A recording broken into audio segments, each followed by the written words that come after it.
Okay, so a friend of mine and I were talking about these vintage Sony microphones, and I'll overlay in the lower third the model number of it and so forth.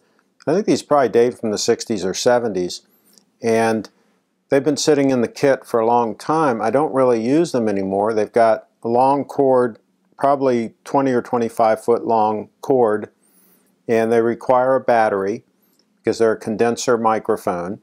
There is a new version of this that I'll also overlay in the lower third that I think is around $350 on Amazon. So I guess they're a pretty good microphone, and we're going to find out right now how well they work. Of course, this is going straight into my NEX7 camera.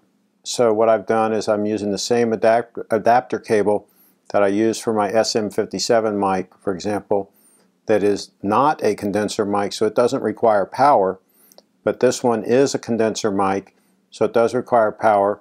So there's a little battery in the XLR connector. You unscrew it and you open it and you put a little battery inside, and that's what powers the microphone.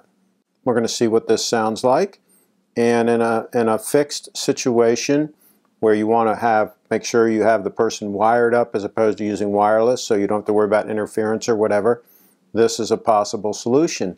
And these mics can be found used on eBay and places like that, and sometimes at affordable prices.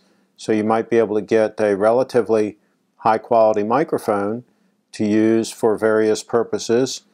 You know, bring back a little bit of retro. I kind of like the retro look of the mic, so let me know what you think in the comment section. Let me know what you think about the audio and about the concept of using some of these older microphones.